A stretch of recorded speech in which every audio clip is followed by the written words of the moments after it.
Hi guys, Ali Duzette here. I'm here with Lila Sage, who is an astrocartographer, and she studies the interplay between the planets and our actual um, planet. Hey, it looks like you need to plug in your PC. I do. Go do it. Okay. I'll handle it for now. Thank you. Well, I will Keeping it stop my. real, guys. Um, but so this is very interesting stuff. Over the past couple of days, we have been talking about how all of these things interact with the planet as a whole, but particularly the United States, because that's where this giant X is taking place. And so what is that going to do? How is this going to impact all of us? That is what we're going to figure out. And today, Lila pointed out that there's only one midheaven line that's crossing the entire globe with this eclipse, which is unusual. That this is not a normal thing. And this midheaven line, oh, she told me what it's crossing, and now I can't remember. What is it? What is it, Lila? It's the Ceres. It's crossing Okay, so Ceres, she which we she calls talked a it little Ceres. I bit. always call it Ceres. If you watch my channel, I always call her Ceres. It's the Ceres in a star chart.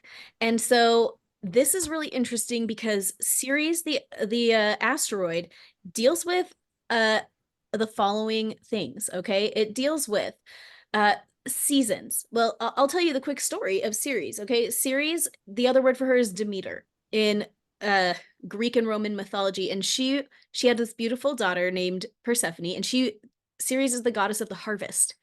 And that's actually where we get the word cereal from, because Ceres is grain. It is the harvest. And so when you're eating your breakfast cereal, uh you are dealing with Ceres, the effects of the harvest in your own personal life. So Ceres had this beautiful daughter, Persephone. Hades, the god of the underworld, also known as Pluto in the star chart, kidnaps Persephone to be his unwilling bride. And while she is in the underworld, well, I'll get back to that point. But Ceres is devastated that her daughter is kidnapped, and she just is weeping and wailing, and she is so sad. And during that time, the world experienced the first winter. So tons of people were like dying. They'd never seen the winter before. But then she discovered her daughter had been taken to the underworld, and she goes down there and to take her daughter back and discovers that Persephone has eaten 6 pomegranate seeds.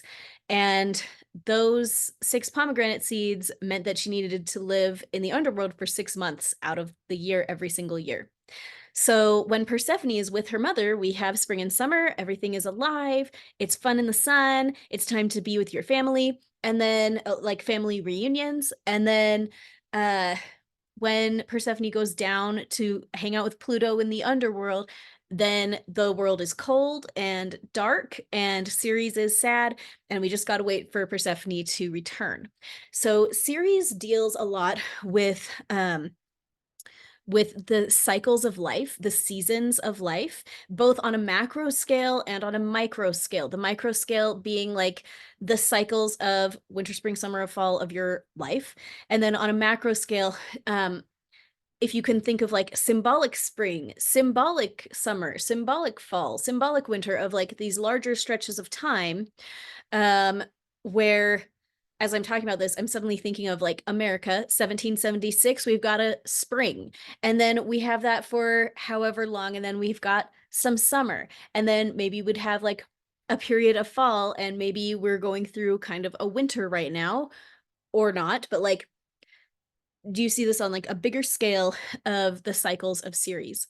Ceres deals with, again, the harvest, cereal, growing things to fruition. Okay, growing them all the way to harvest and then enjoying the harvest.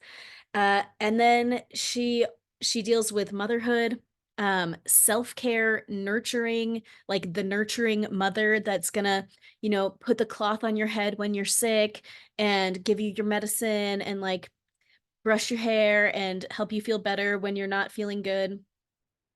Um, this is the archetype of Ceres, but because she deals with harvest and the grains as well, I associate her with supply chains. And I associate her particularly with supply chains because of a massive astrological conjunction that took place on January 13th of 2020. That's wrong. January the 12th of 2020. This is a chart that I've used a lot on my channel because that chart, many astrologers for a very long time were pointing to that date as the beginning of a new era. And nobody knew exactly what it was going to look like, except that it was going to involve a total transformation of the world's sense of self, their emotions, their communications with their citizens, their honesty in their communication with their citizens. And then we had that series there, which I knew had to deal with the harvest, it had to deal with getting the harvest to people, and I think supply chains. I mean, like how is the harvest getting from one place to another? That kind of is a Mercury thing. Mercury is going to deal with the actual transportation, but Ceres is going to deal with the supply part of the supply chain. You know, it all comes back to the supply. So it's very interesting that we have this midheaven line, which deals with the economy. And that's the only midheaven line in this whole chart for the entire planet. And it's cutting right through Ceres, right through the supply chain. Okay, Lila, looks like you're all set. Let's hear it. I'm so sorry. Yes, thank you for your patience. And sorry, it's a little dark up here. And yes, as we're talking about that, let me go back to this map. um I guess you guys can't see it, but exactly what Ali was saying. This line is the only series MC line in the world. And the eclipse is going to cut right through it. And this line happens to be going through places like New York and Connecticut, this very northeast region that, before, if we talk about the beginning of our nation, really was where all the supply was. And think about where it's going through, and where it's connected to is this east coast, the whole east coast, because like we said, these lines have a range of 600 miles, and every 100 miles is about a degree on a chart. And so it's very powerful on this east coast, which is where we get a lot of our supply from. We were talking about water before. Well, here's another sign talking about water, right? It's right on that coast. Like port So, disruption. yes, port disruption, stuff happening on those coasts. Where do we get a lot of our things from? Where do people travel to, and to get food and things like that?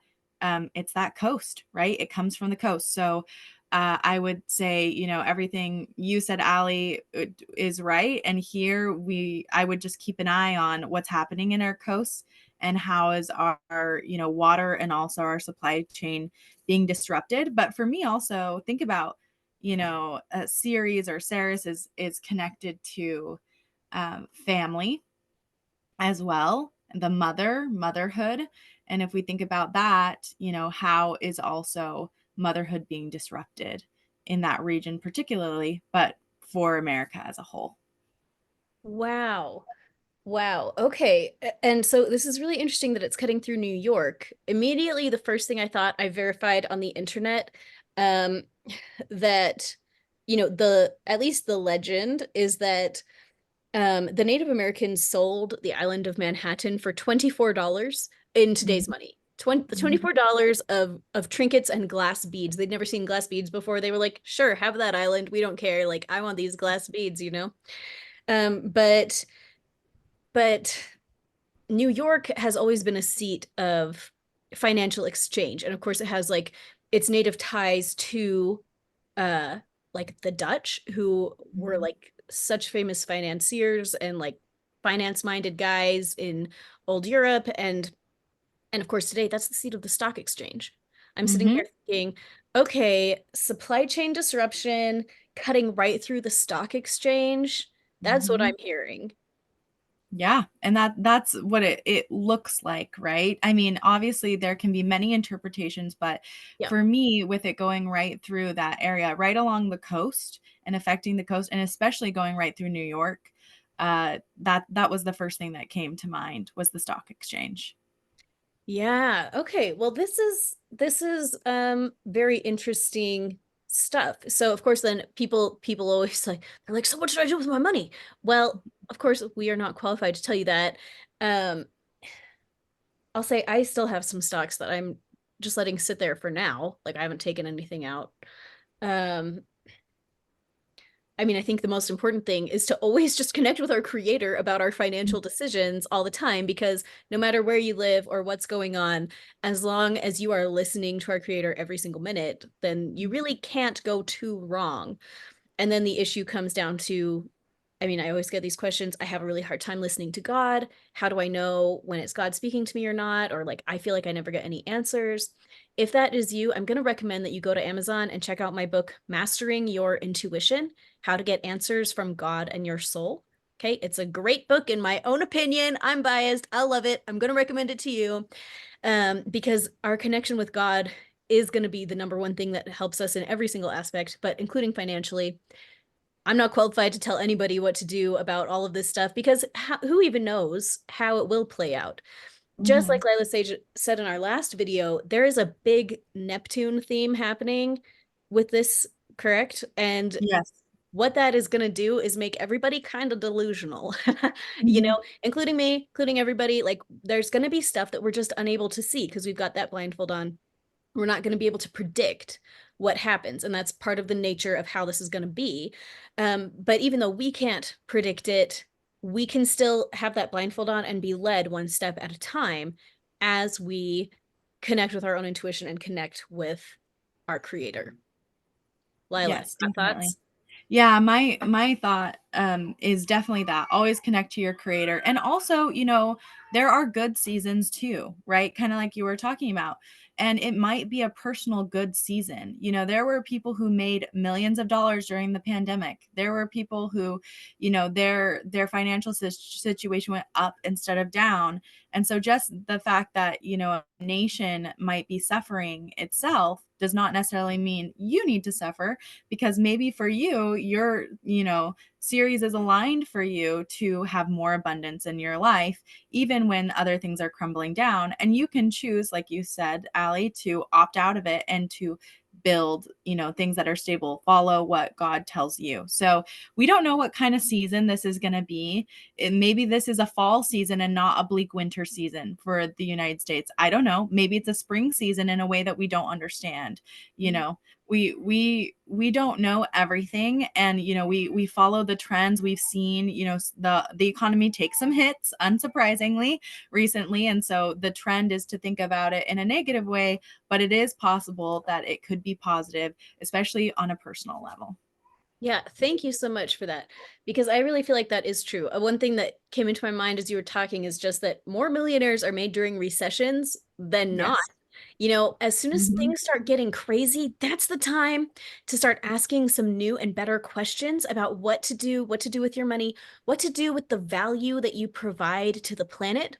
Because when things start going wonky and people start freaking out, if you can be the one that keeps your mind calm and you can say, okay, what value am I going to add here? I'm seeing new problems emerge. What are the new solutions that I'm going to create and provide?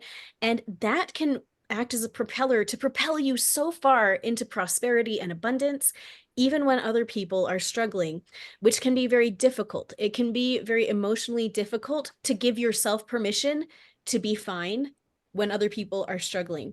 But I kind of feel like that's one of our jobs that we have to learn here on this earth, like to mourn with those that mourn and comfort those that stand in need of comfort. But to be that kind of person, somebody who is actively in distress mode, is really not always very comforting.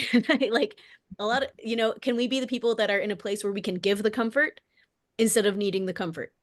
you Hmm. know and we all need to be on both sides of the spectrum here and there, but it is okay to give yourself permission for you to have a comfortable time, even though other people have not yet figured out how to choose into a comfortable time too. You get to be the good example that helps them to pattern their lives to become more successful, to become more at ease, to become more comfortable. We don't have to all go down with the sinking ship. We are allowed to say, this ship is sinking and I'm going to climb to the top of it and find a way off, and that is very possible. I feel like my own my own work had a massive transformation during the pandemic that was very good for me and for many other people. I feel like my own work was able to bless so many more lives because of the changes that took place during the pandemic, than would have been possible without it. And I think we may be heading into some new unexpected situations that are ripe with opportunity, and we just have to have the eyes to see. So now is going to be a really great time to prepare to have those eyes to see. I'm going to recommend that you guys go to allieduzetclasses.com and check out the stuff I've got there, because clearing out the backlog of your trauma and issues is going to open up the way for you to see what your choices are, to see the opportunities you can jump on and massively expand your own happiness, prosperity, abundance, comfort, your ability to serve other people around you. It's so hard to serve other people when we are mired down by the circumstances of our own lives. But if we can get out of struggle zone and into a mastery zone, then we're able to help lift other people into the mastery zone as well, which is just so much better. Okay.